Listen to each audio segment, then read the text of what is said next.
ప్రభువా, నువ్వు చూపిన పిల్లలకై నీకు వందనాలు. నీవు చూపిన కృపలకై నీకు స్తోత్రాలు చెల్లిస్తూ ఉన్నాను. నీ కృపే మమ్మల్ని బతికిస్తూ ఉంది ప్రభువా. నీ మేలులే మమ్మల్ని జీవింపజేస్తూ మమ్మల్ని సంతోషకరముగా చేస్తూ ప్రభువా. నీవు మేలులు చేసేటువంటి దేవుడు, నిత్యము నీ కృప శాశ్వతముగా మా మీద వచ్చేవాడు. నీ వంటి వారు భూలోకమందు కానీ పరలోకమందు కానీ ఎక్కడను ఎవరిని మేము కనుగొనలేము ప్రభువా. అందరిని బట్టి నీకు వందనాలు చెల్లిస్తూ ఉన్నాను. నిత్యము నిన్ను జ్ఞాపకం చేసుకున్నాను. నిత్యము నీ మాటలను ధ్యానించుట ప్రభువా. ఓటుల వలె మీ మాటలు మాలో నుంచి బయలు వెలుట ఎంత గొప్ప భాగ్యము ప్రభువా. అంత గొప్ప భాగ్యాన్ని మాకు అనుగ్రహించారు. మీకు స్తోత్రాలు చెల్లిస్తూ ఉన్నాను. నీకు మహిమ ఘనత ప్రభావములు ఆరోపిస్తూ ఉన్నాను. నీవు సర్వశక్తివంతుడు, నీవు స్తోత్రార్హుడవు, నీవు మాత్రమే ఘనుడవు, నీవే అధికారము కలిగిన వాడవు. సర్వాధికారములు కలిగి ఉండి నీ అధికారములో మాకు సమభాగములుగా సమర్పించి ప్రభు అర్పించి తండ్రి మీతో అధికారంలోనికి తీర్పులోనికి మమ్మల్ని తీర్పు తీర్చేవారుగా భూలోకంలో నీ రాయబారులుగా నీ అపోస్తులుగా వెర్రివారమైన మమ్ములను ఏర్పాటు చేసినటువంటి నీ జ్ఞానాన్ని బట్టి నీ అనంత ఆలోచన బట్టి మీకు వందనాలు చెల్లిస్తూ ఉన్నాను. ఆలోచనకర్త నీకు స్తోత్రములు. ఆశ్చర్యకరుడా నీకు వందనాలు. బలవంతుడైన దేవా నీకు స్తోత్రములు. షబారిష కఠాలరబ హోరిష కఠాలరమరడ షభబరడలర షఠాలరిలర హల్లెలూయా షమమరిషోధురలరర. ఆశ్చర్యకరుడా స్తోత్రము. ఆలోచనకర్త స్తోత్రం. ఆశ్చర్యకరుడా స్తోత్రం. ఆలోచనకర్త స్తోత్రం. బలమైన దేవా నిత్యుడవగు తండ్రి సమాధానాధిపతి స్తోత్రం. బలమైన దేవా నిత్యుడవగు తండ్రి సమాధానాధిపతి స్తోత్రం.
స్తోత్రం.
Hallelujah, Lord, hallelujah, Jesus, hallelujah, Holy Spirit, hallelujah, Rima Rada Thala Ziri Mama Maru Sara Baba Bari Sara Thala Ri Katala Raba Baba Bala, hallelujah, Hura Baba Bari Mama Mari Zakara Thala Lara, hallelujah, hallelujah, hallelujah, Mahima Swarupani ke నీకే ఘనత నీకే ప్రభావాలు ఆరోపిస్తున్న సమయాన్ని ప్రభావ మమ్మల్ని విడుదలకు అప్పగిస్తున్నాను తండ్రి. ప్రతి హృదయము మీ యొక్క సన్నిధికి అంగీకృతమవుతుంది కాక.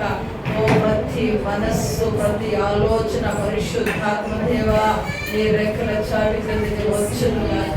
మీ మనసులో మా మనస్సు ఏకీభవించును గాక. వ్యతిరేకమైన స్వభావం, వ్యతిరేకమైన ఆలోచన, వ్యతిరేకమైన తలంపులు యేసు నామములో కాల్చివేస్తున్నా, యేసు నామములో కాల్చివేస్తున్నా. ఓ దున్నబడినటువంటి పొలము వలె మా హృదయం ఉండును గాక. అందులో విత్తనాలు పడుతూ ఉండగా ప్రభా విత్తనానికి కావలసిన ప్రతి ఒక్క బలము మా హృదయము ఓ ఇచ్చును గాక. వేయబడిన విత్తనము తండ్రి ఫలించి ఫలాలు పొందులాగున మా హృదయము దాని కొరకు సిద్ధపాటు చేయబడును గాక.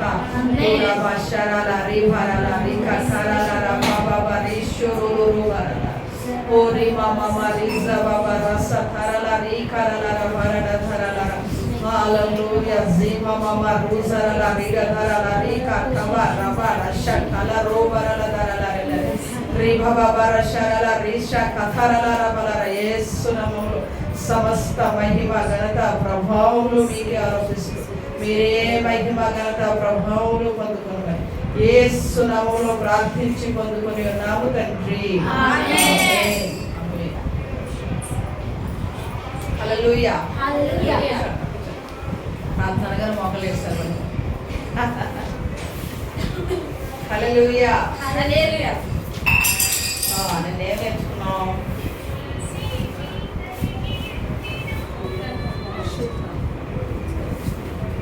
దర్శనం గురించి దర్శనమా? నాకు అనిపించింది నరసింహ కోసం నేర్చుకున్నా అంటే నరసింహ కోసం నేర్చుకున్నా. హల్లెలూయా. నాకు అర్థం కాల. హల్లెలూయా. ఓకే, దర్శనం కదా, అది చాలా ఇంపార్టెంట్ మనకి. వాక్యాన్ని దర్శనం మనం ఎలా చూస్తామో అలా వాక్యం మనం చదివినప్పుడు అది దర్శనం వచ్చింది. Very good. పర్వాలేదే, నాతో కూడా మాట్లాడారు. చిన్న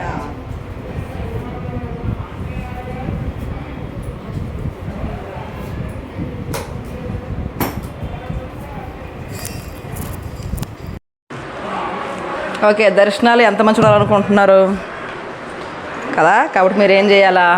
వాక్యం ఎక్కువ చదవాలి. ఎలా చదవాలి? ప్రార్థన చేస్తూ చదవాలి. దర్శనంగా చదవాలి. పిక్చరైజ్ చేసుకుంటూ ఎహెస్కేలు చదివారా నిన్న? చదివానక్క. రాత్రి అంతా అదే ధ్యానం. డ్రాయింగ్ అయిపోయినా పర్లేదు, మనసులో వేసుకోండి. అంటే మనం నేర్చుకుంది ఎప్పుడు కూడా అది ప్రింటెడ్గా బుక్ మీద లేకపోయినా కానీ మైండ్లో హృదయంలో ప్రింటెడ్ అయిపోవాలి. ఎప్పుడైతే మైండ్లో హృదయంలో ప్రింటెడ్ అవుతుందో అది తీసివేయబడదు మన దగ్గర నుంచి. నేను చెప్పిన తర్వాత నేను కూడా దేవుడు మాట్లాడుతుంటే నాతో కూడా దేవుడు మాట్లాడారు. సో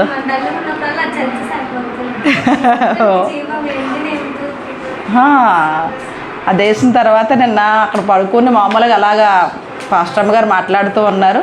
అది వింటున్నాను కానీ నాకు అది పిక్చర్ రూపంలో వస్తున్నాడు. అలా కళ్ళు మూసుకొని అలా నిద్రపోయిన ఎప్పుడు లేచాను మళ్ళీ నాకు తెలియలేదు కదా, ఎప్పుడు లేచాను ఏం గుర్తులేదు నాకు. అప్పుడు దేవుడు నాకు ఇది హెస్కేలు 37 అని చెప్పారు కదా, అదంతా మాట్లాడుతున్నారు అనమాట. ఆమె మాట్లాడుతున్నా కళ్ళు మూసి అక్కడికి వెళ్ళిపోయాను. అప్పుడు ఏమైంది, అది మొత్తం ఆ దర్శన రూపంలో అక్కడ నేను ఉన్నాను. మొత్తం అంతా ఎముకలన్నీ రావడం, ఎముకలన్నీ పిలుస్తున్నప్పుడు ఎహెస్కేలు దేవుడు పిలిచి అంటాడు కదా, ఏమని అంటాడు, ఎహెస్కేలు ఈ ఎముకలు జీవింపగలవా కదా. ఎహెస్కేలు గ్రంథం తీయండి. ఎహెస్కేలు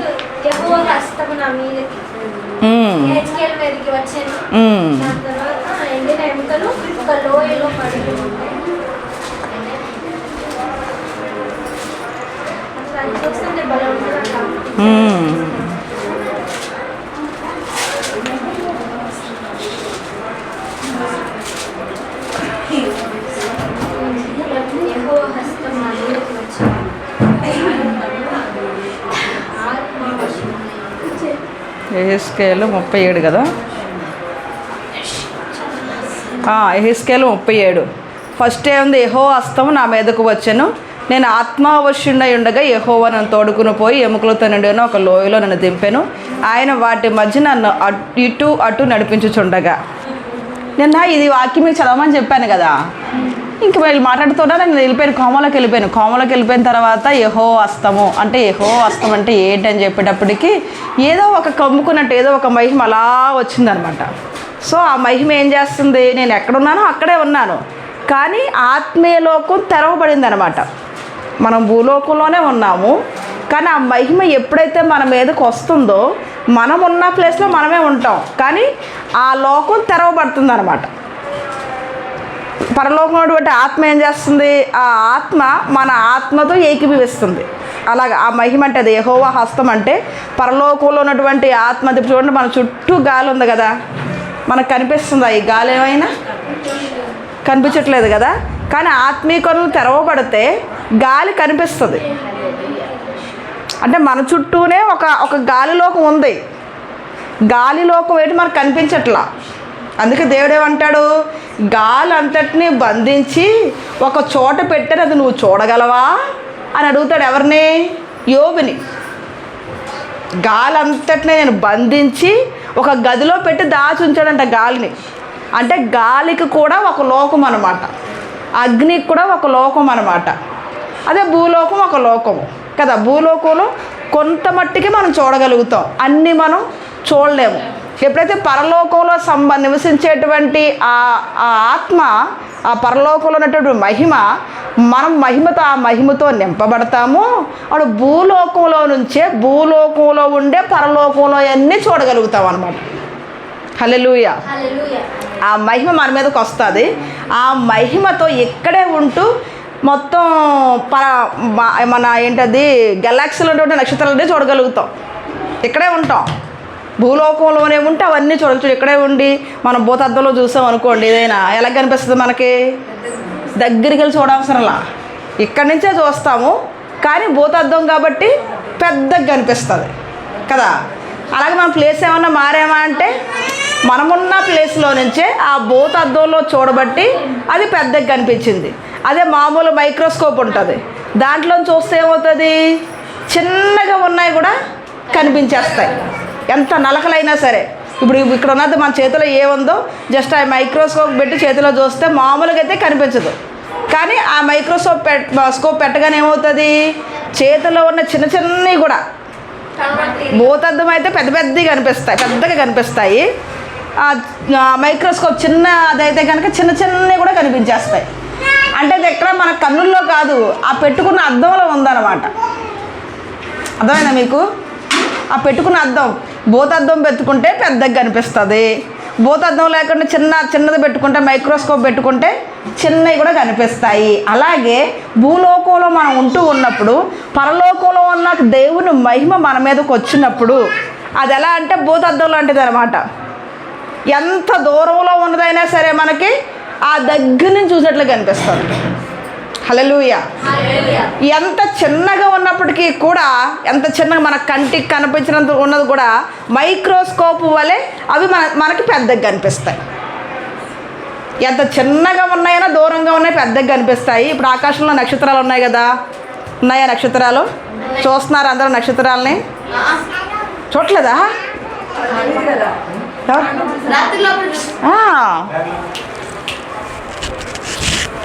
నానా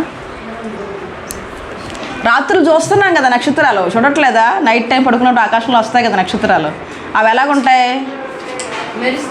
మెరుస్తాయి. ఎంత ఉంటుందా? దీని అంత ఉంటుందా? ఎంత ఉంటుంది? మీకు ఎలా కనిపిస్తుంది? మీకు ఇక్కడి నుంచి ఎలా కనిపిస్తుంది? చిన్నగా కనిపిస్తుంది కదా కదా. కానీ ఒక్క నక్షత్రం భూమి కన్నా కదా, భూమి కన్నా పెద్దది ఒక్క నక్షత్రం. కానీ మనకు ఎలా కనిపిస్తుంది? అది చిన్నగా కనిపిస్తుంది కదా. అలాగే అప్పుడు దాన్ని భూతద్దం పెట్టి చూసామనుకోండి, కొంచెం పెద్దగా కనిపిస్తుంది కదా.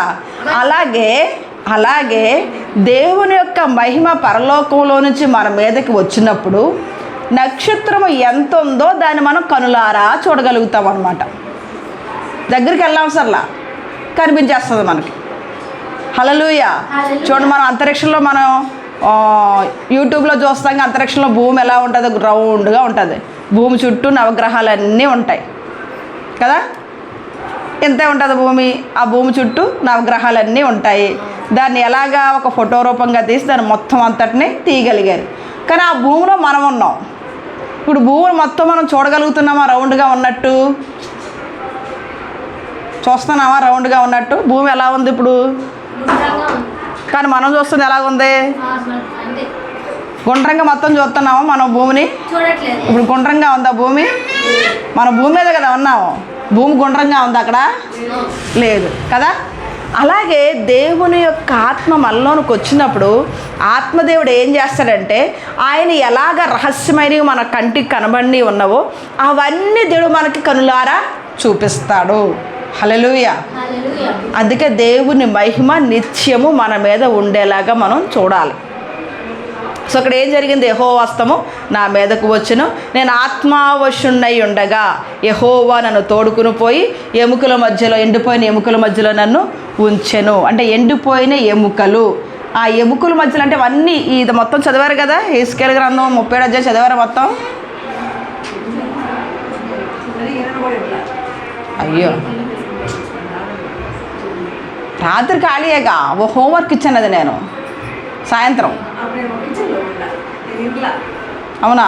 హోంవర్క్ 37 అధ్యాయం కిచెన్లో ఎందుకు? లాస్ట్లో అయిపోయాక లాస్ట్ ప్రార్థనలు అయితే 37 అధ్యాయం, యెహెజ్కేలు 37 అధ్యాయము హోంవర్క్ చేయమని చెప్పా. సో యెహెజ్కేలు 37 అధ్యాయంలో ఉన్నదంతా ఏంటి అంటే, దేవుని ఆత్మ మనలోనికి వస్తే దేవుని శక్తిని కనులారా చూడొచ్చు, నోటి ద్వారా చెయ్యొచ్చు. మనం చేయాల్సిన రెండు పనులు ఏంటి? కనులతో చూడడం, నోటితో చేయడం. హల్లెలూయా. అందుకే యేసు ప్రభువు వారు శిష్యులు వచ్చి అంటారు, ప్రభువా పరలోక రాజ్యానికి చేరాలంటే మేము ఏం చెయ్యాలి? తండ్రితో మేము మీరు ఎలాగ ఏకాత్మగా ఉంటున్నారో మేము కూడా ఉండాలంటే ఏం చెయ్యాలి అంటే, మీరు ఏమీ చేయవసరం లేదు, యేసు ప్రభువు వారిని నమ్మాలి, నోటితో ఒప్పుకొని హృదయమందు విశ్వసించాలి. విశ్వసిస్తే ఏమవుతుంది? హల్లెలూయా. మీరు అందరూ పరలోక రాజ్యానికి వెళ్ళాలంటే మీరు ఏం చేయాలిరా? ఏం చేయాలి? యేసు ప్రభువు వారే దేవుడు అని నోటితో ఒప్పుకొని హృదయంలో నమ్మాలి. ఏం చేయాలి? యేసు ప్రభువు వారే దేవుడు అని నోటితో ఒప్పుకోవాలి. ఎవరు అడిగినా సరే ఏం చెప్పాలి? యేసు ప్రభువు వారు దేవుడు అని నోటితో చెప్పాలి. నీ హృదయంలో నమ్మాలి, ఆయన దేవుడు, ఆయన ఏమైనా చెయ్యగలడు, ఆ దేవుడు నేను కలిగి ఉన్నాను, నాకు ఏదన్నా కావాలంటే నేను ఎవరి దగ్గరికి వెళ్ళాలి? ఎక్కడికి వెళ్ళాలి? దేవుని దగ్గరికి వెళ్ళాలి అనేటువంటిది మన హృదయంలో స్థిరపరచుకోవాలి. ఎవ్వరు అడిగినా సరే మన నోట్లో నుంచి ఆన్సరు అదే రావాలి. ఎవ్వరు ఏ ప్రశ్న అడిగినా సరే ఇది మాత్రం మనం కంప్లీట్గా మన మనస్సులో స్థిరం చేసుకోవాలి. ఎవ్వరు ఏ రకంగా ఎంత కన్ఫ్యూజ్ చేసి ఏ రకంగా ప్రశ్నలు అడిగినా కానీ యేసు ప్రభువు వారు దేవుడు, నేను నమ్ముతున్నాను, నువ్వు నోటితో ఒప్పుకొని హృదయమందు విశ్వసిస్తే ఏమవుతుందంట, పరలోక రాజ్యానికి వారసులుగా అవుతారు అని యేసు ప్రభువు వారు చెప్పారు. ఈ విశ్వాసం అనేది యేసు ప్రభువు వారు నమ్మిన తర్వాత విశ్వాసం అనేది అంచెలంచెలుగా పెరుగుతూ వస్తుందన్నమాట. హల్లెలూయా. యేసు ప్రభువు వారిని నమ్మడానికి, ఆయన అంగీకరించడానికి, ఆయన యేసు ప్రభువు వారిని నమ్మడానికి ఒక వంతు విశ్వాసం అయితే, ఇక అక్కడి నుంచి మన జీవితంలో ఏ కార్యం జరగాలైనా కానీ ఆయన్ని నమ్మాలి. ఎవరు నమ్మాలి? యేసు ప్రభువు గారిని నమ్మాలి. నమ్మితేనే ఆయన మనలోనికి వచ్చి కార్యం జరిగిస్తారు. విశ్వాసం అన్నమాట. అందుకే హెబ్రీ రాసిన పత్రిక 11వ అధ్యాయంలో ఏముంటుంది, మొత్తం అంతా విశ్వాసం కోసమే రాసుంటారు. చూడండి ఒకసారి విశ్వాసం కోసం. హెబ్రీలు రాసిన పత్రిక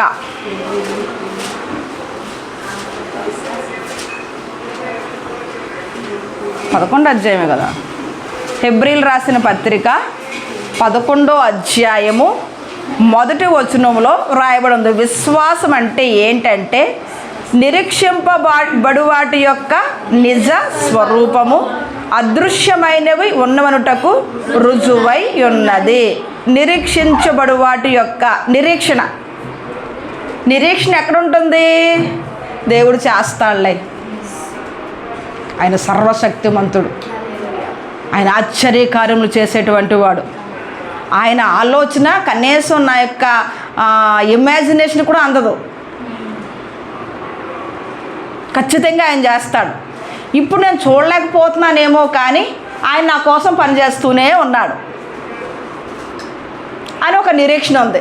ఎవరో వచ్చారు, వచ్చేమంటున్నారు, ఎంత జరిగింది అది జరిగింది, అవుతుందేంటి జరుగుతుందేంటి అని అప్పుడు దేవుడు ఉన్నాడు, ఆయన చూస్తాడు, ఆయన చేస్తాడు. నిరీక్షించబడు వాటి యొక్క నిజ స్వరూపం. ఇప్పుడు ఏం చేస్తున్నాం? ఆ నిజ స్వరూపాన్ని మాట ద్వారా మనల్ని అడిగే ప్రతి ఒక్కరికి మనం చెప్తున్నాం అన్నమాట.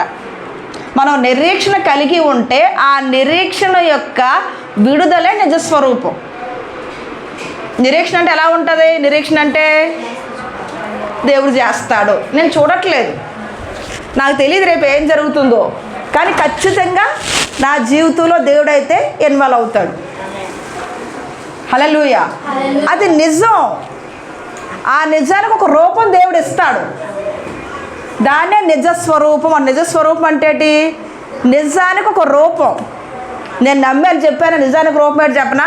సరే నేను నమ్మాను, యేసు ప్రభువుని నమ్మాను, నిరీక్షణ ఇచ్చాను, అది నిజం. దానికి రూపం ఏంటంటే ఇదిగో ఇదేంటిది? బలిపీఠం.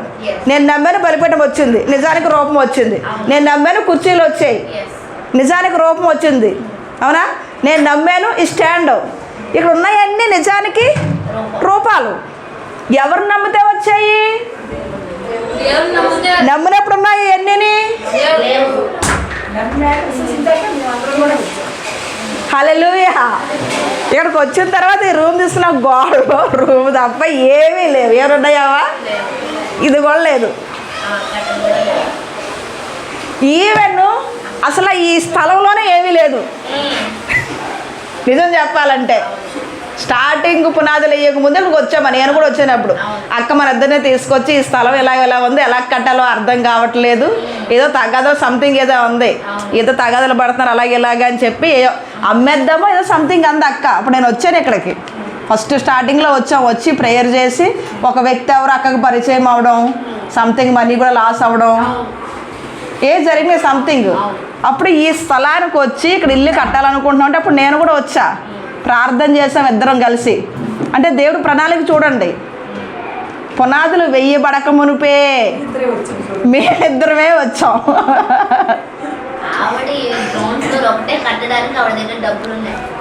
దేవుడు 2 ఫ్లోర్లు చూపించాడు మాకు. అది ఆమె చెప్పినప్పుడు నా దగ్గర డబ్బులు, మీ దగ్గర డబ్బులుగా దేవుడు తీసుకొస్తాడు. హల్లెలూయా. అసలు నేల ఉన్నప్పుడే వచ్చాము ఇక్కడికి మేము. అంటే దేవుడు ప్రణాళిక. అప్పుడు నిరీక్షణ అనమాట. వచ్చాం, అసలు మాకు వస్తుందని కానీ మేము అక్కడికి వచ్చి ప్రార్థన అసలు ఏం తెలియదు. రమ్మంది, వచ్చాము, పరిచయం అయింది. ఎందుకు పరిచయం అయింది తెలియదు. ప్రార్థన చేయమన్నారు, వచ్చాము, ప్రార్థన చేసాము, వెళ్ళిపోయాము. మరలా ఎప్పుడు వచ్చాము? కట్టేసిన తర్వాత చర్చ తీసుకొని స్టార్ట్ చేయడానికి వచ్చాం. నేను మొన్నే వచ్చాను.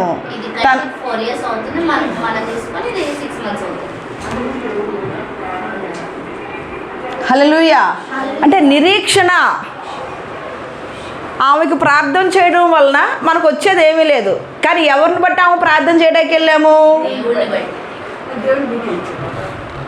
ఎప్పుడైతే మనము మనుషులను ఆశించకుండా దేవుడు చెప్పేది చేస్తామో దానిలో నిరీక్షణ ఉంటుంది అనమాట.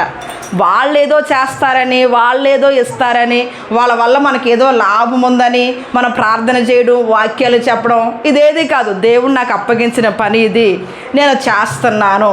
నువ్వు విత్తనం విత్తినప్పుడు ఖచ్చితంగా పంట కోస్తావు. ఖచ్చితంగా పంట కోస్తావు. ఆ పంట యొక్క ఫలాలు భుజిస్తావు. పని చేసిన వాడు జీతానికి పాత్రుడు. మన మినిస్ట్రీలో మనం ఏ సేవ చేసినా కానీ మొట్టమొదటిగా గుర్తుపెట్టుకోవాల్సింది ఏంటంటే, నేను సేవ చేస్తుంది దేవుని కొరకు, మనుషుల కొరకు కాదు. మనుషులు గుప్పులు విప్పకపోయినా సరే వాళ్ళకు మనం సేవ చేయాల్సిందే. మనుషులు మనల్ని మర్యాద ఇవ్వకపోయినా సరే, వాళ్ళు మనం గుర్తించకపోయినా సరే, వాళ్ళు మనకు వ్యతిరేకంగా వచ్చినా సరే, దేవుడు నీకు అప్పగించిన పనిని మాత్రం నువ్వు విడిచిపెట్టకూడదు. హల్లెలూయా. ఎందుకంటే మనుషులను బట్టి మనం చెయ్యట్లేదు. అప్పుడు మనకు నిరీక్షణ కావాలి. నన్ను ఏర్పాటు చేసుకుంది ఎవరు? దేవుడు. దేవుడు ఏర్పాటు చేసుకున్నాడు కాబట్టి ఎప్పుడు హెచ్చించాలో ఆయన ఖచ్చితంగా హెచ్చిస్తాడు. అది నిరీక్షణ. నిజస్వరూపం ఎప్పుడు వస్తుంది?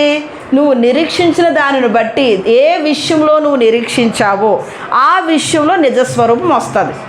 ఇప్పుడు ఈ చర్చకి సంబంధించి నిరీక్షణ దేవుడు ఏర్పాటు చేసుకున్నాడు, దేవుడు చూసుకుంటాడు. మంత్లీ 7,000 ఎవరు కడతారు? అసలు ఏ జాబ్ చేస్తున్నామని కట్టాలి మేము? హల్లెలూయా. దేవుడు చూసుకుంటాడు. ఇవన్నీ దేవుడు ఇస్తాడు. ఇప్పుడు 10 days అయినా జరపాలంటే ఎవరి మీద ఆధారపడి జరిపించాలి? వాక్యాలు అంటే మేము ప్రార్థన చేసి ఫ్రీగా చెప్పేస్తాం. మిగతా ఏం ఫ్రీగా రావుగా. దేవుడు మమ్మల్ని ఏర్పడి ఫ్రీగా చెప్పేస్తాం. మరి మిగతా ఏం ఫ్రీగా రావు కదా. ఎవరి మీద నమ్మిక పెట్టి చేయాలి? సో మేము చేసింది మీరు కూడా ఫ్రీగా ఏం రారుగా. దేనికోసం చెయ్యాలి? దేవుడు ఏ పని అప్పగించాడో మన ఆత్మలో, మన శరీరంలో దేవుని యొక్క సన్నిధిలో నలగొట్టుకోవాలి మీ శరీరం అని చెప్పాడు. ఆత్మవైన నీవు నీ శరీరానికి కావలసినటువంటి ఆత్మీయ ఆహారాన్ని తీసుకురావడానికి ఆత్మతో పురికొల్పబడి నీ శరీరాన్ని దేవుని సన్నిధిలో నీ శరీరాన్ని తీసుకుని వచ్చావు. అంటే వచ్చిన ప్రతి ఒక్కరూ కూడా ఒక పని చేశారు. మనం ఆత్మ ఉన్నాము, శరీరం మనం కాదు. ఇప్పుడు ఈ శరీరాన్ని ఆత్మ నడిపింపులోనికి తీసుకుని వచ్చాము కాబట్టి కూర్చోగలిగాము. అది నిరీక్షణ. ఇప్పుడు నిజస్వరూపం ఎలా వస్తుంది? ఈ ఆత్మ ఎప్పుడైతే శరీరాన్ని లోబడి చేసుకుని తీసుకుని వచ్చిందో, ఇప్పుడు ఆత్మవాక్యం వింటూ ఉండగా ఈ ఆత్మ ఏం చేస్తుంది? శరీరాన్ని ఏ స్థానంలో పెట్టాలో ఆ స్థానంలో పెడతాది. శరీరం ఏమంటుంది? కొన్ని విషయాల్లో శరీర క్రియలు అనేవి చాలా ఎక్కువ ఉంటాయి. కోపం, ఈయన శరీర క్రియలు మనకు తెలుసు కదా. కోపం, ద్వేషం, కక్షలు, మితములు, భేదములు ఇవన్నీ ఉంటాయి. ఇప్పుడు ఆత్మ ఏం చేసింది? నువ్వు రా అక్కడ కూర్చోబెట్టింది. ఇప్పుడు దేవుడు వాక్యం ఆత్మతో మాట్లాడుతూ ఉండగా ఈ ఆత్మ, మీలో ఉన్న ఆత్మ ఏం చేస్తే సరేనని చెబుతూ ఉంటుంది. నువ్వు వాళ్ళతో ఇలా కోపంగా ఉన్నావు కదా, వీళ్ళతో ఇలా ద్వేషంగా ఉన్నావు కదా, వీళ్ళతో ఇలా ఉన్నావు కదా, వెంటనే నువ్వు సరి చేసుకో. ఇప్పుడు ఈ వాక్యాన్ని నువ్వు తినిపిస్తూ ఉన్నావు కాబట్టి ఈ శరీరానికి నిజస్వరూపం వస్తుంది అన్నమాట. యేసు స్వరూపం వస్తుంది. హల్లెలూయా. ఎప్పుడైతే యేసుని స్వరూపంలోనికి మీరు మార్చబడతారో అప్పుడు దేవుని యొక్క పరిచర్య, యేసు ప్రభువు చేసేటువంటి పరిచర్య మీకు అప్పగించబడుతుంది. హల్లెలూయా. అంటే ముందు మన ఆత్మ స్వాధీనంలోనికి ఈ శరీరం అనేది వచ్చేయాలి. ఆత్మ స్వాధీనంలోనికి శరీరము రావాలి అంటే ఆత్మ ఉన్న మనము మన శరీరాన్ని తీసుకొచ్చి దేవుని సన్నిధిలో కూర్చోబెట్టాలి. దీనికి నిరీక్షణ కావాలి. ఇక్కడ కూర్చోబెట్టాం అనుకోండి. ఇప్పుడు ఆత్మ మనం ప్రిపేర్ చేసుకొని శరీరాన్ని తీసుకొచ్చి కూర్చోబెట్టాం. మీకు ఏమైనా డబ్బులు వస్తాయా? అది ఆఫీసులో కూర్చోబెట్టండి, ఏదైనా పనిలో కూర్చోబెట్టండి, దానికి డైరెక్షన్ అవసరంలా. ఉదయం నుంచి సాయంత్రం వరకు మీరు పని చేస్తే సాయంత్రానికి డబ్బులు ఇచ్చేస్తారు. లేదా ఉదయం నుంచి ఒక నెల రోజుల పాటు అలా చేస్తే నెలకు సాలరీ అనేది వచ్చేస్తుంది. కాబట్టి మీకు నచ్చినా నచ్చకపోయినా డబ్బు కోసమైనా రెడీ అయిపోయి వెళ్ళాలి. లేకపోతే జీవించలేము భూలోకంలో డబ్బులు లేకపోతే కదా. మరి ఇక్కడ నిరీక్షణ కావాలి. అక్కడ కూర్చోడం వల్ల నాకు ఏమీ రాదు, కానీ దేవుడు ఏం చెప్పాడు? నా సన్నిధిలో మీరు ఒలీవల మొక్కల వలె ఉండాలి. కరెక్టే, కానీ పరిశుద్ధత అనేది పరిశుద్ధత వస్తుంది. ఇప్పుడు అందరికీ తెలియదు వస్తుందని. పనికి వెళ్ళినంత యాక్టివ్గా వర్క్ చేసుకుని దేవుని సన్నిధిలోకి రాగలుగుతున్నారా? అది కూడా ఎలా వస్తారు? వారానికి ఒకరోజు కూడా వెళ్ళాలి. ఎందుకని? ఆ నిరీక్షణ యొక్క నిజస్వరూపం తెలియక. హల్లెలూయా. నిజస్వరూపం, నిరీక్షణ యొక్క నిజస్వరూపం. ఆ నిజస్వరూపం మన శరీరానికి లేకపోతే భూలోకంలో ఎంత చేసినా కానీ మనకు దుఃఖమే మిగులుతుంది, ఆయాసము, దుఃఖము. కానీ నిజస్వరూపంలోనికి వస్తూ భూలోక పనుల్లో మనం ఇన్వాల్వ్ అవుతే మనకు సంతోషం వస్తుంది. ఎందుకంటే ఏ పని చేసినా శరీరము తన ఆత్మ స్వాధీనంలో ఉంటుంది. భూలోకంలో ఏ పని చేసినా కానీ పరిశుద్ధాత్మను స్వాధీనంలో మనం చేస్తామన్నమాట. హల్లెలూయా. కాబట్టి నిరీక్షించేటువంటి దాంట్లో మనం నిరీక్షణ కలిగి ఉండాలి. ఎటువంటి నిరీక్షణ కలిగి ఉండాలి? దేవుని పనిలో నిజస్వరూపం అనేది ఖచ్చితంగా వస్తుంది. అవి ఫస్ట్ కంటికి కనిపించవు, అదృశ్యమైనవి. చూడండి, అదే కదా ఉంది.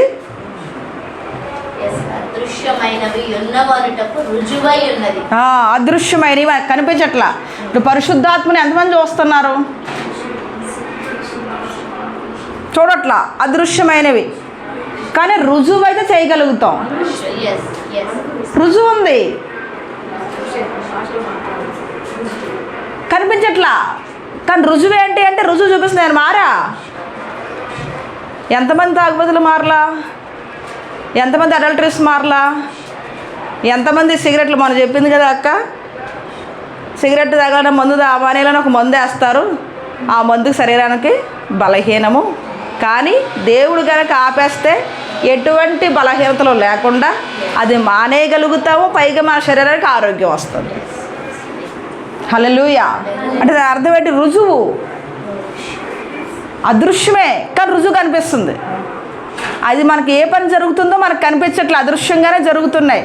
కానీ రుజువు ఏంటంటే మనిషి మారుతున్నాడు, చెడుతనాన్ని విడిచిపెడుతున్నాడు, అజ్ఞానం తొలగిపోతుంది.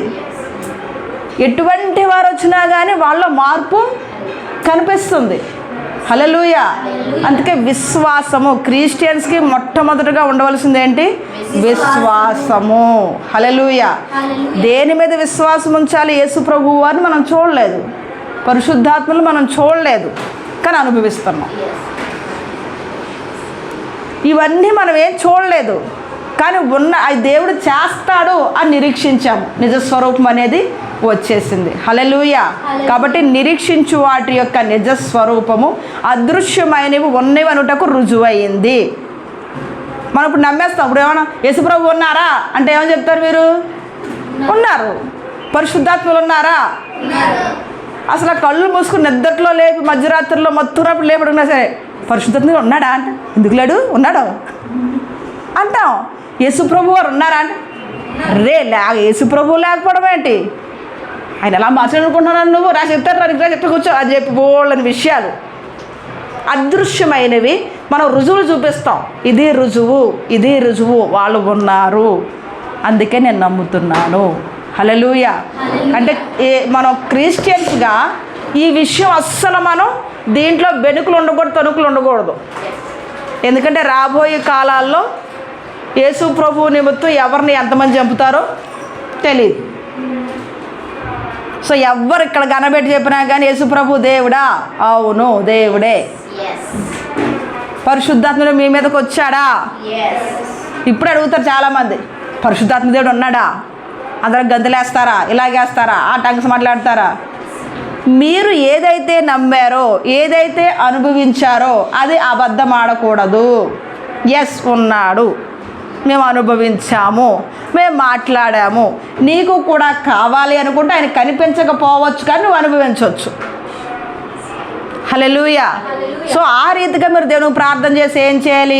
వారు అనుభవించేటువంటి స్థాయిలో వారిని తీసుకుని రావాలి. అలాగే మన విశ్వాసం అంటే అలా మన పెద్దలు చాలామంది చేశారంట. చూడండి అక్కడ ఎంతమంది చేశారు. దానిని బట్టే పెద్దలు సాక్ష్యము పొందిరి.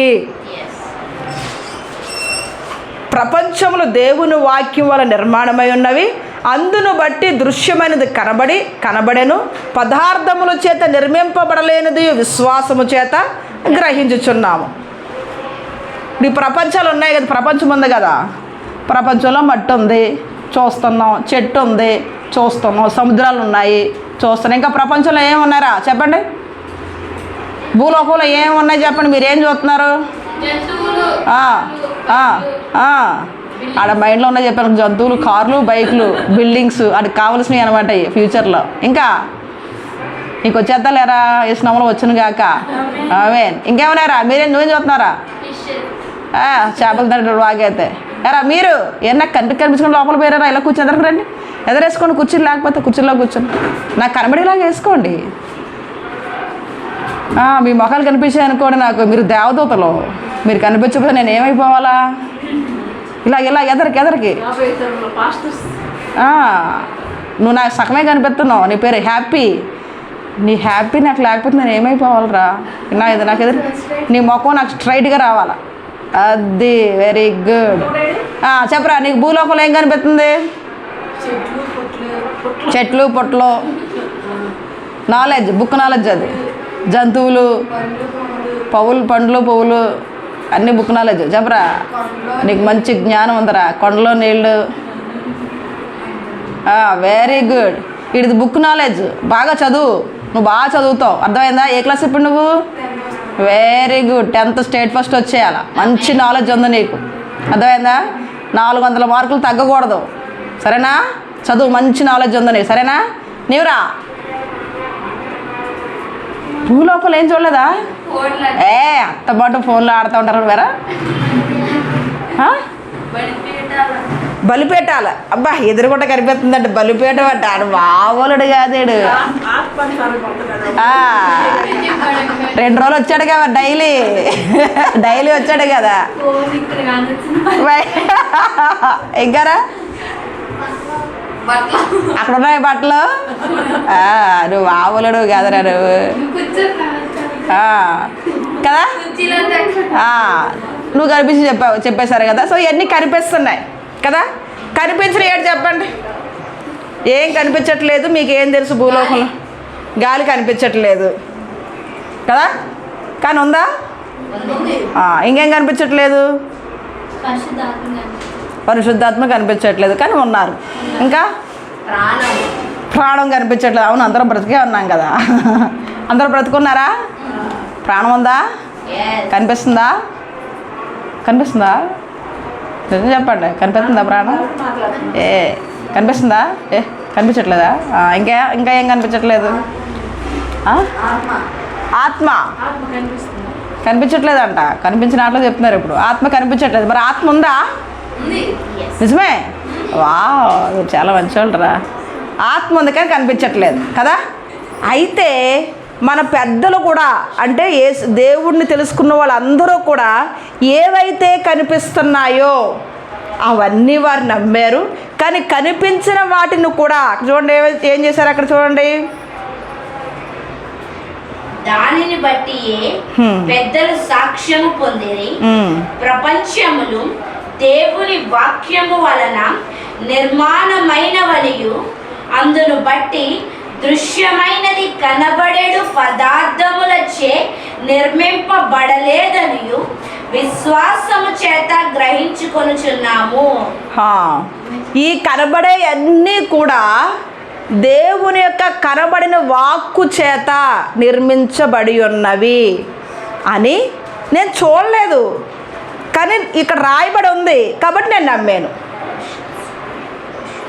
దేవుడు పలికితే భూమి కలుగునుగాక అంటే భూమి వచ్చేసింది.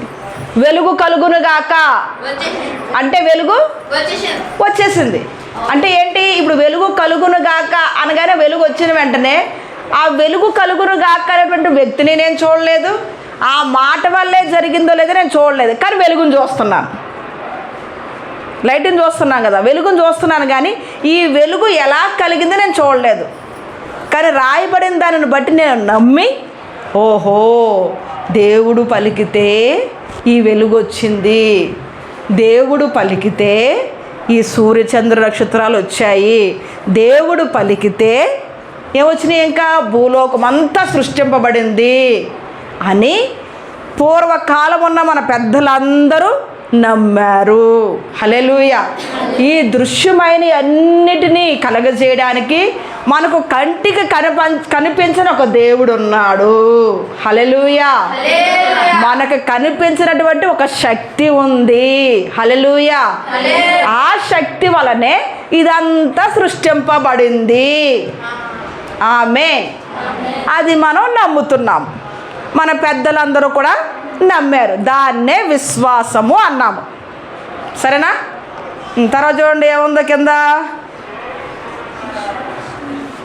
విశ్వాసమును బట్టి హేబెలు కయ్యూను కంటే శ్రేష్టమైన బలి దేవునికి అర్పించెను. చూసారా? ఎప్పుడైతే మనం దేవుని నమ్ముతామో, ఎవరు నమ్ముతామో? దేవుడినే కాదు, మన అమ్మ నాన్న మనం నమ్ముతాం కదా. నమ్ముతారా? మీరు నమ్ముతారా అమ్మ నాన్నని? మీరు బాగా ఎదిగి సంపాదించిన తర్వాత మొదటి జీతం ఎవరికి ఎత్తారు? అమ్మకి. నువ్వురా బా, వీడు అమ్మకంట నాడుకంటే వీడు దేవుడికి అంట కదా. ముగ్గురు కరెక్టే. ఎందుకని? వీడు వీళ్ళ అమ్మని నమ్మాడు, వాడి నాన్న నమ్మాడు, వీడు దేవుడిని నమ్మాడు. దేవుడిని మనం కొంచెం వాడికి బూస్టింగ్ ఇస్తామని దేవుడు అని చెప్పాడు, ఆ డబ్బులు ఆడే ఖర్చు పెట్టుకుంటాడు. అర్థమైందా మీకు? అంటే ఎవరు నమ్ముతామో ఆ నమ్మిన వాళ్ళకి మనం ఏదైనా చాలా ప్రేమతో సంతోషంగా ఇచ్చేస్తాం అన్నమాట. నమ్మలేదు అనుకోండి, వాళ్ళు మనకేం చేస్తారులే, వాళ్ళ దగ్గర మనకే ఉందిలే, ఏం చేస్తాంలే. అక్కడ కయ్యూను హేబెల్ దగ్గర చూడగలుగుతాం. అది ఆదాము అవ్వ కయ్యూనికి ఎలా చెప్పారో హేబెల్కి అలాగే చెప్పారు. ఇంకా కయ్యూనికి ఎక్కువ చెప్పేటప్పుడు మొట్టమొదటిగా పుట్టినటువంటి బిడ్డ కాబట్టి ఫస్ట్ కయ్యూనికి తెలుస్తుందా హేబెల్కి తెలుస్తుందా? ఆదాము అవ్వలో ఉన్న విషయాలన్నీ కయ్యూనికే తెలుస్తాయి. సో కయ్యూను హేబెలు దేవుడు వచ్చినప్పుడు ఇద్దరికీ దేవుడికి చెప్పారు, కానీ వీళ్ళిద్దరిలో ఈ హేబెలు దేవుడిని ఎక్కువ నమ్మాడు.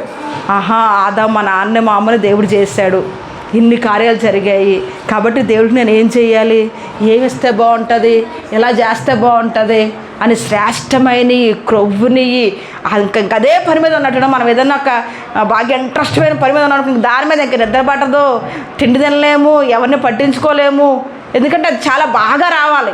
మేము ఉన్నాం అనుకోండి, వాక్యం చెప్పాలి, రాత్రి పడుకున్న వాక్యం వస్తుంది, కూర్చున్నా తిన్నా ఎవరితో మాట్లాడుకున్నా కానీ ఏం చెప్పాలి ప్రభువా, ఏం చెప్పాలి ప్రభువా, అది నుంచున్న వాళ్ళకి అర్థమవుతుంది, మిగతా వాళ్ళకి ఎవరికి అర్థం కాదు. ఇప్పుడు వంట ఉంది అనుకోండి, ఎంత ఉన్నా మీరు ఏం చేస్తారు, అక్కడ కూర ఏమవుతుంది, ఇక్కడ అన్నం ఏమవుతుంది, క్లీన్ చేయాలనుకోండి, మొత్తం ఎన్ని అయిపోయిన మీరు నేను లేచి ఏం చేశారు, టక్ మనం పైకి వెళ్ళిపోయి బట్టలు తెచ్చుకుని మడత పెట్టుకున్నారా? మరి మేమందరం ఎందుకు కూర్చున్నాం, మీరు ఎందుకు తెచ్చుకున్నారు? కాబట్టి చూడండి, అంటే ఏంటి, మనం దేన్నైతే నమ్ముతామో ప్రేమిస్తామో వారి కోసం ఏం చేస్తామో మన దగ్గరంతా ఉన్నది ఇవ్వడానికి ఇష్టపడతాము. నేను చెప్పేది ఏంటి అంటే, భూలోకంలో మనల్ని ప్రేమించేవాళ్ళు, మన కొరకు ఆలోచించేవాళ్ళు, మన కొరకు చనిపోయి తిరిగి లేచిన వారు యేసు ప్రభువు వారు ఒక్కరే. ఆయన కన్నా ప్రేమించే వాళ్ళు కానీ, ఆయన కన్నా మన గురించి ఆలోచించే వాళ్ళు కానీ, ఆయన కన్నా మనల్ని ఉన్నత స్థానంలో ఉంచాలనేటువంటి శక్తి కలిగిన వాళ్ళు కానీ భూలోకంలో ఎవ్వరు మనకి లేరు, ఉండరు. హల్లెలూయా. కాబట్టి మనం మొట్టమొదటి ఎవరిని నమ్మాలి? మన పూర్ణ మనస్సుతో, పూర్ణ బలముతో, పూర్ణ శక్తితో మన దేవుణ్ణి నమ్మాలి. హల్లెలూయా. నువ్వు నమ్మాలి. నమ్మితే ఏం చేస్తావు? ఏమైనా చేస్తావు అన్నమాట. చేయడానికి వెనకడుగు ఏమే, ఇంకా ఏదైనా సరే నువ్వు పరిపూర్ణంగా నమ్మితే, పూర్ణ మనస్సుతో, పూర్ణ ఆత్మతో, పూర్ణ బలముతో, అంటే నీ శరీరము క్షీణించిపోతున్నా కానీ దేవుడి మీద నమ్మకం ఉంటుంది.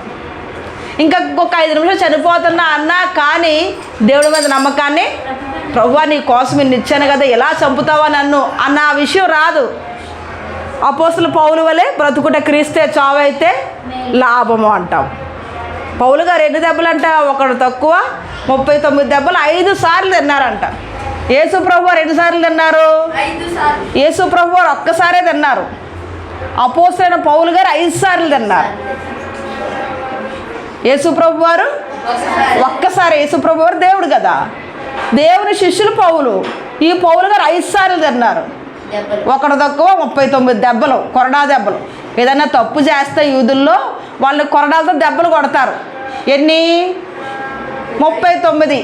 40 దెబ్బలు కొట్టడానికి దెబ్బలు కొట్టకూడదు. అందుకని 39తో ఆగి మళ్ళా తర్వాత శిక్షించడానికి అవకాశం ఉంటుందని 40 దెబ్బలు కొట్టరు. 39 దెబ్బలు కొడతారంటే మళ్ళా ఏదన్నా శిక్ష వస్తే కనుక మళ్ళీ శిక్ష విధించడానికి అనమాట. 40 దెబ్బలు పడ్డాయి అంటే మళ్ళీ కొట్టకూడదు, సంపూర్ణం అయిపోద్ది. అందుకని ఒకటి తక్కువ 40 దెబ్బలు, 39 దెబ్బలు. యేసు ప్రభు వారిని ఒక్కసారే కొట్టారు. పౌలు గారు ఎన్నిసార్లు కొట్టారు? 5 సార్లు కొట్టారు. 5 సార్లు కొట్టించుకున్నా కానీ మరలా దేవుని కోసం నిలబడ్డాడు. ఒకళ్ళైతే కొట్టి చంపేశారు, చంపేసి ఈడ్చుకుని తీసుకెళ్ళి పడేశారు బయట. మళ్ళీ శిష్యులందరూ చుట్టూ నుంచుని ప్రార్థన చేస్తే మరలా దేవుడు ఏం చేశాడు? పౌలు గారికి జీవాన్ని వేశాడు. మళ్ళా బ్రతికాడు. మళ్ళా లేచి బట్టలను దులిపేసుకుని ఎవరైతే కొట్టి చంపారో వాళ్ళ దగ్గరికి వెళ్ళి మళ్ళీ యేసు ప్రభు కోసం చెప్తారు. హల్లెలూయా. దేవుణ్ణి నమ్మితే, దేవుణ్ణి ప్రేమిస్తే ఆ విధంగా మనం దేవుని కొరకు చేస్తాం. హల్లెలూయా. దానినే విశ్వాసము అంటాం అన్నమాట. ఏమంటాం? విశ్వాసము. మనం నమ్మిన దానిని, ఎవరినైతే నమ్ముతున్నామో అది మనం స్థిరంగా మన హృదయంలో పెట్టుకున్నప్పుడు, హేబేలు కయ్యోను, హేబేలు దేవుణ్ణి ప్రేమించి కావలసిన దేవుడికి ఏది కావాలో శ్రేష్టమైనది ఆలోచించి చేశాడు. కయ్యోను ఏం చేశాడు? వాళ్ళు ఇమ్మని చెప్పారు కదా, ఇవ్వాలి కదా, ఇద్దామని ఏదో ఒకటి అని చెప్పి తనకు కలిగిన దాంట్లో ఇవ్వాలి కాబట్టి పట్టుకొని ఇచ్చాడు. హల్లెలూయా. సో మనం ఏం చేయాలి? దేవుని దగ్గర విశ్వాసము కలిగి ఉండాలి. దేవుడు ఇస్తాడు అనేటువంటి నిరీక్షణ ఉండాలి. ఆ నిజస్వరూపం వచ్చే వరకు దేవుణ్ణి నమ్మాలి. ఎప్పుడైతే నువ్వు నమ్ముతావో నిజస్వరూపం వస్తుంది. అదృశ్యమైనవి దృశ్యమైనట్లుగా నీకు కనిపిస్తాయి. అవన్నీ ఎవరైతే దేవుణ్ణి చూసారో, హేబేలు కానీ, కయ్యోను కానీ, అబ్రహాము కానీ, ఇస్సాకు కానీ, యాకోబు కానీ, యేసేపు కానీ, మోషే కానీ, దావీదు కానీ, సౌలు కానీ, సమూయేలు కానీ, ప్రవక్తలందరూ, అపోస్తులందరూ, యేసు ప్రభువుని విశ్వసించిన విశ్వాసులందరూ వాళ్ళు చేసింది ఏంటి అంటే దేవుడు ఉన్నాడు, ఆయన యేసు ప్రభువు వారు. ఈ యొక్క క్రైస్తవుల్లో ఉన్నటువంటి విశ్వాస పాత్ర ఏంటి అంటే గనక దేవుడైన కుమారుడు, దేవుడు పరలోకమున్నటువంటి దేవుని కుమారుడు భూలోకంలోనికి కుమారుడిగా, మనుష్య కుమారునిగా భూలోకంలోనికి వచ్చారు. ఆయన మన కొరకు ఏమయ్యారు? చనిపోయారు, తిరిగి లేచారు. ఆయన ఎలాగైతే తిరిగి లేచారో మనం అందరం కూడా ఏం చేయబోతాము? చనిపోయిన తర్వాత తిరిగి లేస్తాము. పరలోక రాజ్యంలో శాశ్వత కాలం మన జీవితాల్ని అక్కడ జీవిస్తాము. హల్లెలూయా. ఇదే క్రైస్తవుల యొక్క విశ్వాసము. ఎందుకు మనము యేసు ప్రభువు వారిని వెంబడించాలి? ఎందుకు మనము యేసు ప్రభువు వారిని సొంత రక్షకుడుగా అంగీకరించాలి? ఎందుకు ఆయనే దేవుడయ్యారు అని ఎవరైనా మనల్ని అడిగితే మనం ఏం చెప్పాలి? ప్రతి మనిషి పాపములో ఏమైపోయారు? పాపములో పుట్టారు, పాపములోనే మరణిస్తున్నారు. ఎవరైతే పాపములో పుట్టి పాపములో మరణిస్తారో వారిని పాపము నుండి, ఒక పాపములో పడిపోయిన వ్యక్తి పాపము నుంచి తప్పించలేరు, ఒక పరిశుద్ధులు తప్ప. ఇద్దరు గోతులో పడిపోయారు, లోతు గోతుల్లో, ఒక 100 అడుగులు లోతులో పడిపోయారు ఇద్దరు. ఇప్పుడు ఒకడు పైకి వచ్చి ఇంకొకటి మళ్ళీ తీసుకురాగలడా? ఎవరో ఒకరు ఇద్దరిని పైకి తీసుకురావాలి. పైన ఉన్నవాడు, లోపల ఉన్నవాడు రాగలడా? కదా, వాడికి వాడే రాలేడు, ఇంకా పక్కన ఏం తీసుకొస్తాడు? పైన ఉన్నవాడు ఎవడైనా లోపలికి ఎలాగ వెళ్ళాలి ఏదో చూసుకుని మార్గం చూసుకుని వెళ్ళి వాళ్ళని తీసుకురావడమో లేదా ఏదైనా పైనుంచి తాడేయడమో ఆ తాడు నేర్చుకుని రమ్మడమో చెయ్యాలి కదా. అలాగే ప్రతి మనిషి కూడా ఏం చేశారు? పాపం చేశారు. భూమి మీద పుట్టిన ప్రతి మనిషి, మానవుడు అంటే పాపంతో పుట్టినవాడు. ఏ మనిషి కూడా దైవాత్మక దైవ స్వరూపము పవిత్రుడిగా ఎవరు పుట్టలేదు. హల్లెలూయా. సో పాపము నుండి మరణం నుండి తప్పించాలంటే ఒక పరిశుద్ధుడు, ఒక దైవత్వము మానవత్వంగా భూలోకానికి రావాలి. అర్థమవుతుంది కదరా మీకు? అర్థమవుతుంది కదక? సో పరలోకంలో ఉన్నటువంటి దేవాతి దేవుడు మానవ రూపముగా భూలోకానికి వచ్చి పరిశుద్ధుడు కాబట్టి ఒక పరిశుద్ధుడే పడిపోయిన పాపాత్మను రక్షించగలుగుతాడు. అలాగే ఎవరైనా వచ్చారా మనకి భూలోకంలో? కదా, ఎవరు రాలా. యేసు ప్రభువు వారే కన్య గర్భాన, మరియమ్మ కన్య గర్భాన పుడతారు. పుట్టిన తర్వాత ఆయన భూలోకంలో దేవుని యొక్క ఆత్మను పొందుకుని అనేకమైన అద్భుతాలు చేస్తారు.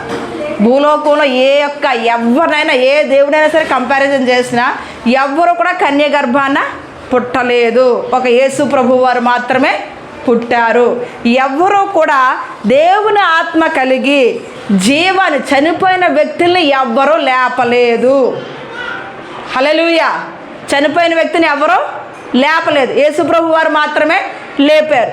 చనిపోయిన వ్యక్తిని ఈయన చనిపోయి మరలా వాళ్ళు చనిపోయి తిరిగి లేచిన వారు ఎవరూ లేరు. ఇది మన హృదయంలో స్థిరం చేసుకోవాలి. ఎందుకంటే ఎవరైనా యేసు ప్రభు వారి కోసం ఏమైనా అడిగినా, లేకపోతే మనం కూడా కష్టాల్లో, బాధల్లో, వేదనలో ఉన్నప్పుడు మనం ఏం చేస్తాం? మన విశ్వాసాన్ని షేక్ చేస్తాం అన్నమాట, కదిలింపబడుతుంది. నేను ఎందుకు నమ్ముకున్నాను యేసు ప్రభువుని? యేసు ప్రభు నమ్ముకుని ఇన్ని కష్టాలు వచ్చేయటి, ఇన్ని బాధలు వచ్చేయటి ఏంటి? యేసు ప్రభువు నమ్ముకుంటే కష్టాలు వస్తాయి, కష్టాలు పోతాయి. అసలు పాయింటే కాదు. పాయింట్ ఏంటి అంటే మనము శాశ్వతంగా దైవత్వంలో శాశ్వతంగా నివసించాలి అంటే ఒక యేసు ప్రభువు వారు మాత్రమే మనకి ఆ మార్గాన్ని చూపించగలరు. భూలోకంలో ఉన్నాం కాబట్టి కష్టాలు వస్తాయి, సమస్యలు వస్తాయి, బాధలు వస్తాయి, మనుషులతో పాటు ఉన్నప్పుడు ఎన్ని జరుగుతాయి. అవన్నీ జరగకుండా ఆగవు అన్ను, జరుగుతాయి, జరగకుండా ఆగిపోతాయి. నువ్వు ఎంత నమ్ముతావో, దేవుని ఎంత విశ్వసిస్తావో, నీ విశ్వాసం మీద ఆ జీవితం ఆధారపడి ఉంటుంది. నువ్వు నమ్మిన దాన్ని బట్టి నువ్వు సమస్యలు ఎదిరించగలుగుతావు. నువ్వు ఏదైనా కొంచెం అటు ఇటుగా ఉంటే శిష్యులు వలె నువ్వు నిద్రించిపోతున్నావు, మరి మీకు చింత లేదా, మేము చచ్చిపోతున్నాం అన్న క్వశ్చన్లు వస్తాయి. సో అవన్నీ రావచ్చు, అవి ఎన్నరం మన లోపల ఉండి కుటుంబంలో ఎన్నైనా అనుకోవచ్చు. జరుగుతాయి, ఎటువంటి విషయాలు జరగకుండా ఏమీ ఉండవు. కానీ యేసు ప్రభువు వారి దారిని బట్టి మనం విడిచిపెట్టి వెళ్ళిపోకూడదు. ఎవరికి చెప్పినా కానీ ఈ సమస్యల వలన ఈ సమస్యలు పోతాయి, పోకపోవచ్చు. అది కాదు మెయిన్ ఏంటంటే దేవుడు, యేసు ప్రభువు వారు దైవము, ఒక దేవుడుగా భూలోకానికి మానవుడిగా వచ్చాడు. యేసు ప్రభువు వారు 100% దేవుడు, 100% మానవుడుగా ఎందుకు వచ్చారు అంటే మానవులందరినీ దేవుళ్ళుగా చేయడానికి వచ్చాడు. ఆయన దేవుడు, ఆయన స్వరూపంలో మానవుల్ని తయారు చేశాడు. హల్లెలూయా. భూలోకంలో మనుషులని పేరు పెట్టి ఆయన ఆత్మ కలిగి ఆయన స్వరూపం వలె భూలోకంలో జీవించాలని వాళ్ళని తయారు చేశాడు. వాళ్ళు ఏమైపోయారు? పడిపోయారు. ఇప్పుడు ఏం చేయాలి? ఎవరైతే సృష్టించారో సృష్టించిన వాడికే తెలుసు ఎలాగ దాన్ని రిపేర్ చేయాలో. ఎవరైతే దీన్ని తయారు చేశారో వీడికి మాత్రమే తెలుసు ఎక్కడ ఏ పాటలు పోతున్నాయని. వాడి దగ్గరికి నేను వెళ్తే నాకు నేర్పిస్తాడు. ఇప్పుడు మేమెవరం అంటే యేసుప్రభు దగ్గరికి వెళ్ళి నేర్పించుకున్న రిపేర్స్ అనమాట. మేము వెళ్ళాం, నేర్చుకున్నాం, అది చేస్తున్నాం అనమాట. హల్లెలూయా. కాబట్టి ఎవరు సృష్టించారో వాళ్ళకే తెలుస్తుంది దాన్ని ఏం చెయ్యాలి, ఎలా లేపాలి అని. ఆయన వచ్చి చేశారు కాబట్టి మనం పడిపోయాం, కాబట్టి పతనం అయిపోయాం, కాబట్టి మరలా ఆయన వచ్చి దాన్ని మళ్ళీ రిపేర్ చేసి, ఇప్పుడు నేను పరలోకం వెళ్తున్నాను, కొంతమంది రిపేర్స్ నేను తయారు చేస్తాను, వాళ్ళు చెప్పింది మీరు వినండి అని చెప్పి ఆయన పరలోకంలో కూర్చుని కొంత మళ్ళీ వాళ్ళు అనమాట లేపి రిపేర్స్ తయారు చేస్తాను అనమాట. ఇప్పుడు ఈ తయారు చచ్చిపోయాడు. శాంసంగ్ తయారు చేసి ఆయన చనిపోయారు, పరలోకం వెళ్ళిపోయారు. శాంసంగ్ ఫోన్ ఆగిపోయిందా? ఏమవుతుంది? కంటిన్యూ అవుతుంది. హల్లెలూయా.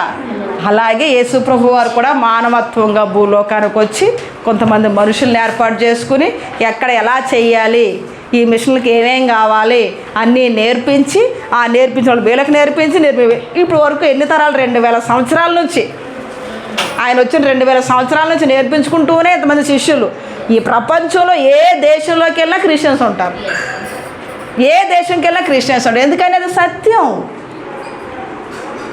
అది నిజం.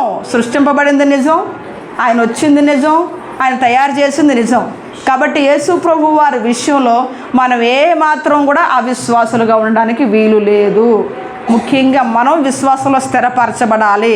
యేసు ప్రభు వారు దేవుడు, ఆయన 100% పరలోకంలో దేవుడుగా ఉన్నారు. మన కొరకు మనిషి రూపంలోనికి భూలోకానికి వచ్చారు. 100% భూలోకంలో మనిషిగా జీవించారు. ఒక మనిషి ఏది చెయ్యాలో అది మనుషులకు నేర్పించారు.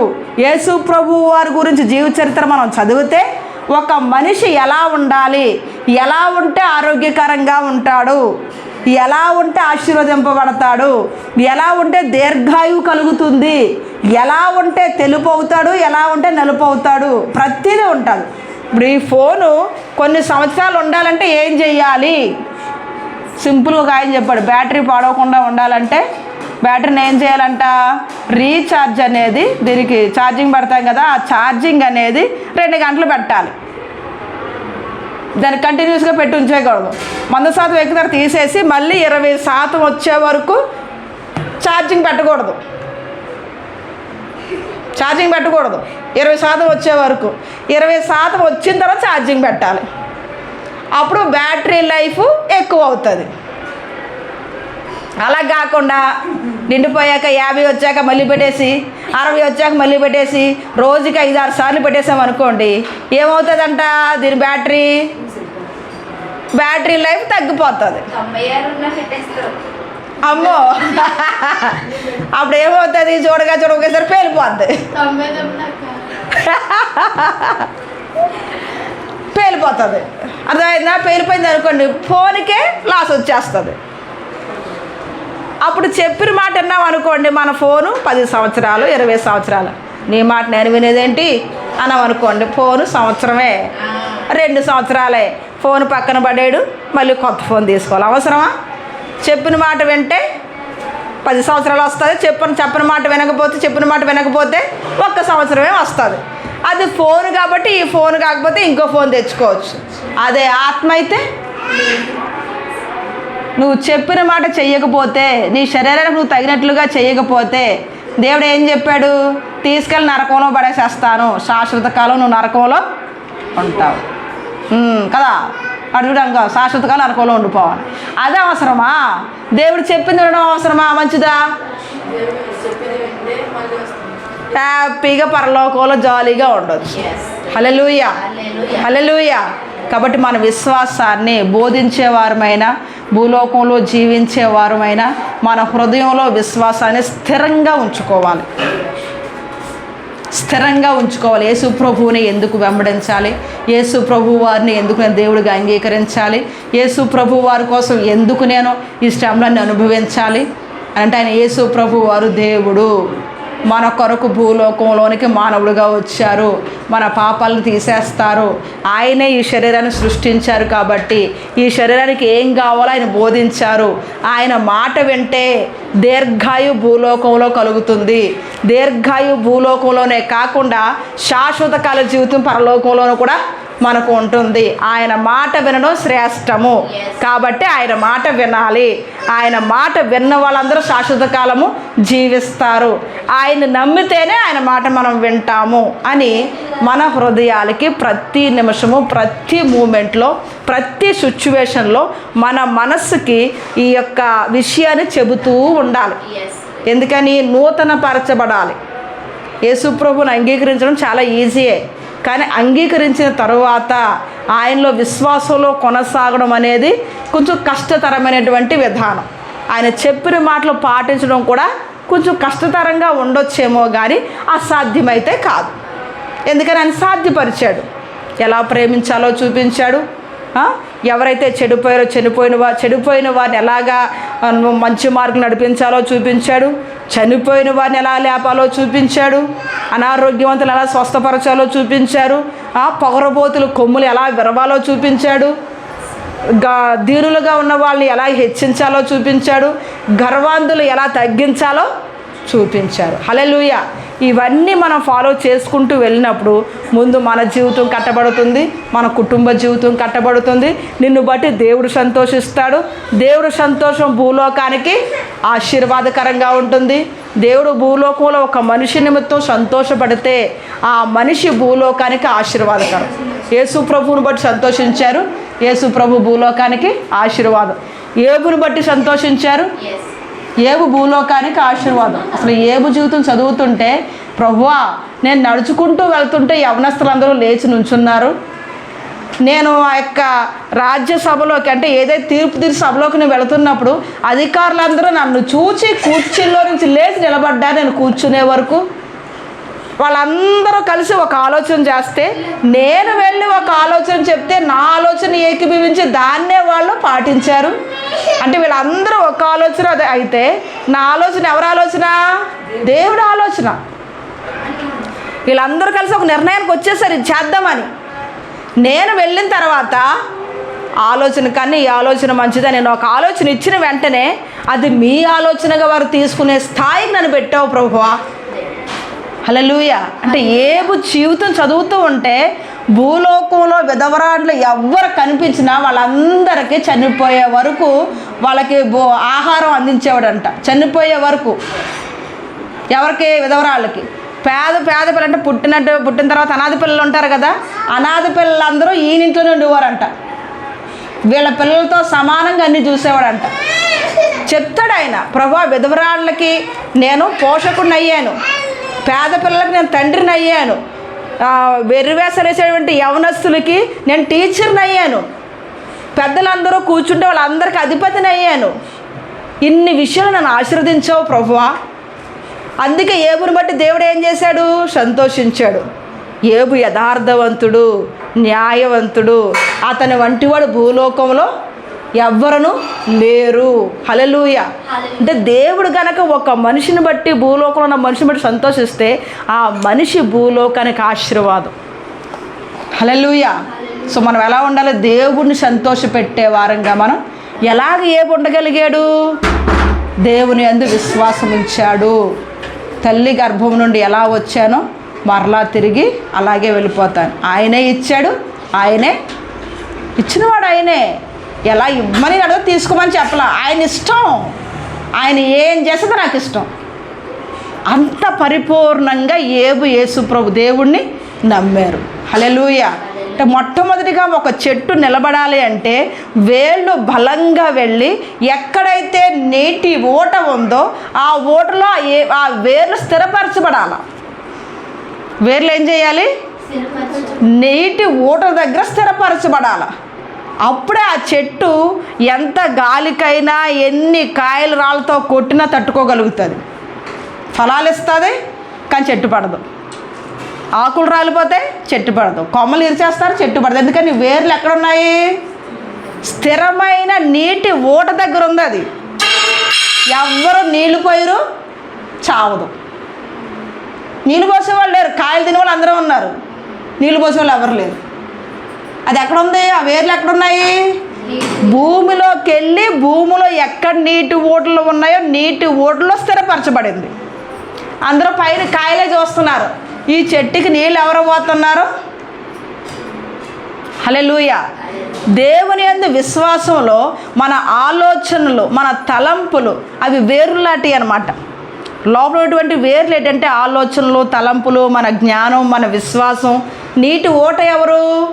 దేవుని యొక్క వాక్యము, యేసు ప్రభువు వారు. ఆ నీటి ఊట దగ్గరికి వెళ్ళి స్థిరంగా మన వేళ్ళు, మన ఆలోచనలన్నీ ఏం చేయాలి? అక్కడ స్థిరపరచబడాలి. మనకి ఎవ్వరు నీరు పోయకపోయినా మనం ఎక్కడ స్థిరపరచబడ్డాము? దేవుని ఊట దగ్గర స్థిరపరచబడ్డాము. ఫలాలు కోసుకెళ్ళిపోతున్నారు, మళ్ళీ మనం మన చేతితో మళ్ళీ పోస్తాం. కోస్తేనే పోస్తాం,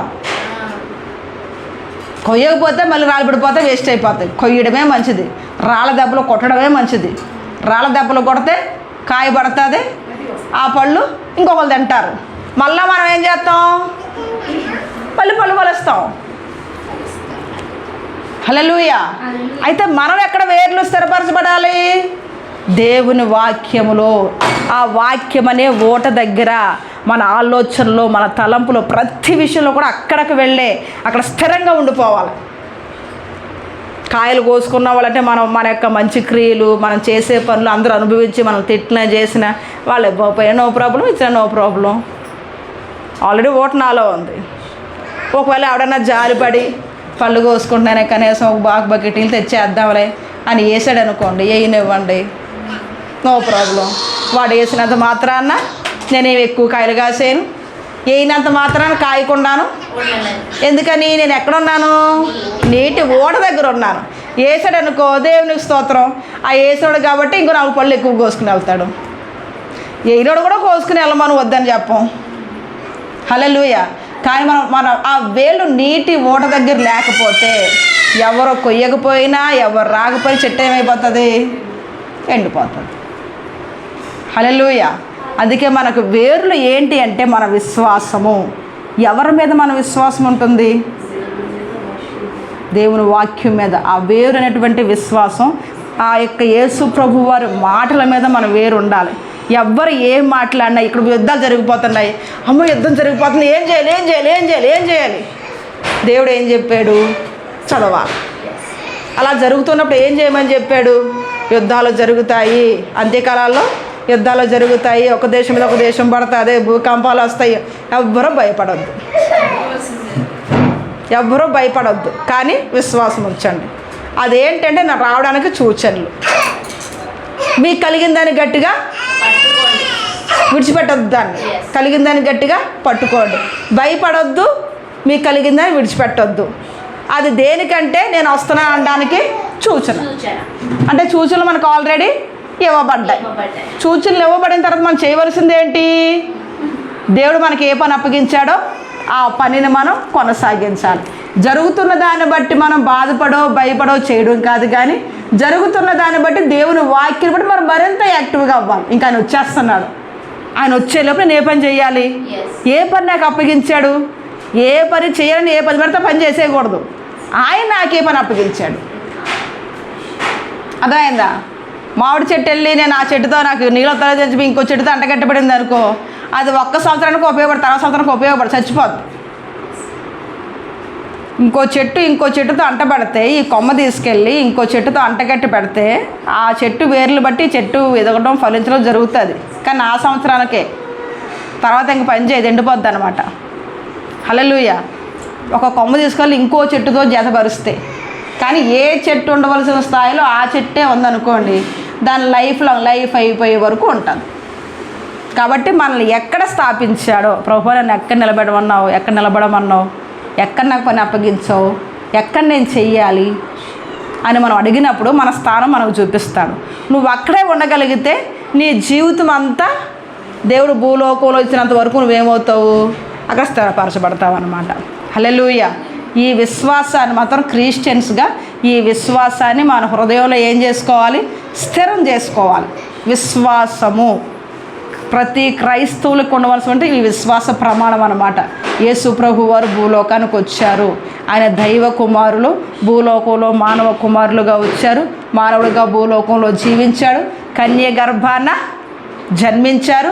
మన కొరకు భూలోకంలో అద్భుతాలు, దేవుడి భూలోకంలో ఉంటే ఏమి చేయగలరో అలాగే భూలోకంలో మానవత్వంలోంచి దైవత్వం పొందుకొని దైవ కార్యాలన్నీ భూలోకంలో చేశారు. చేసి చనిపోయి తిరిగి లేచారు. పరలోకానికి అదృశ్యమై దేవుని యొక్క కుడిపార్శ్వాన కూర్చున్నారు. హల్లెలూయా. ఆయన బిడ్డలైనటువంటి వారు ఆయన చేసి ముగించిన పనిని కంటిన్యూ చేయడానికి వాని పిల్లల్ని ఆయన పిలుచుకున్నారు. ఇది ప్రతి ఒక్కరి హృదయంలో స్థిరంగా ఉండాల్సిందే. ఏ విధంగా ఎవరు ఏమన్నా ఇది మన హృదయంలో స్థిరం చేసుకుని మన యొక్క మనిషిని ఏం చేయాలి? కొనసాగించాలి. ఎప్పుడైతే ఈ విశ్వాసం మనలో ఉంటుందో మన వేరు క్రీస్తునందు స్థిరపరచబడింది అన్నమాట. ఈ స్థిరపరచబడిన వేరుని మనం మాత్రమే కట్ చేసుకోగలం. ఏదైనా చిన్న సమస్య వచ్చినా, పెద్ద సమస్య వచ్చినా ఇదిలే అని అటువంటి ఆలోచన మనలో నుంచి తీసివేయాలి.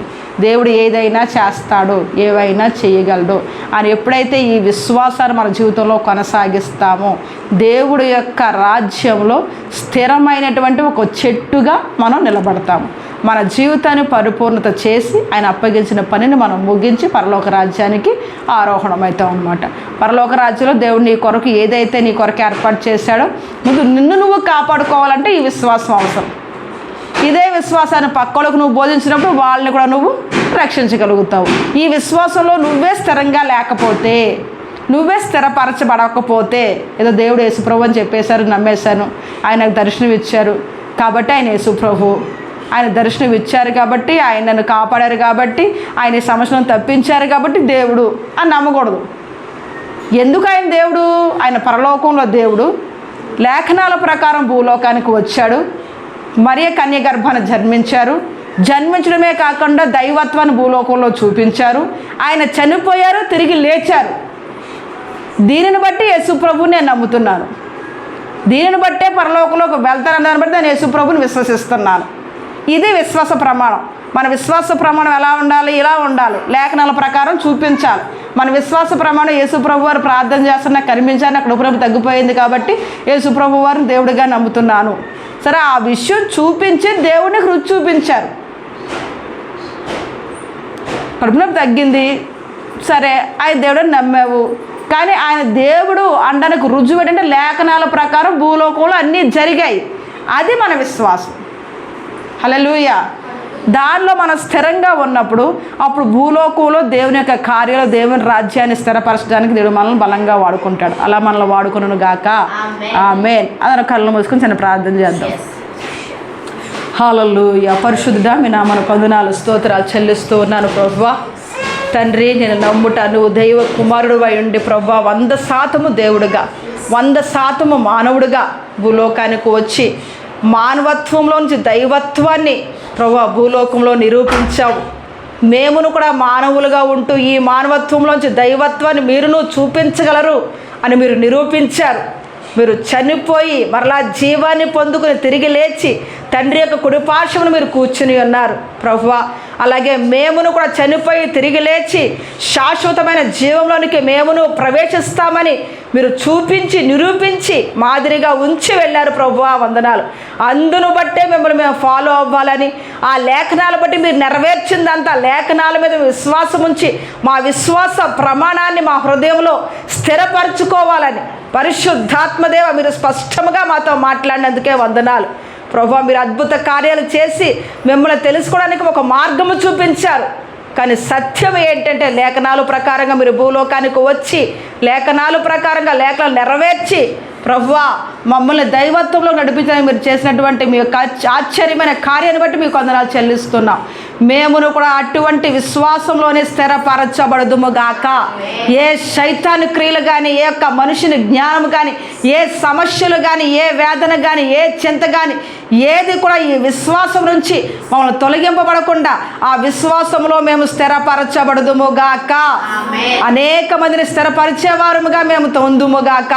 అటు కృపాశక్తి బలం మాకు అనుగ్రహించమని మీకే మహిమ ఘనత ప్రభువులు ఆరోపిస్తూ యేసు నామములో ప్రార్థించి పొందుకొని ఉన్నాము తండ్రి. ఆమేన్. టీ బ్రేక్, టీ తాగండి.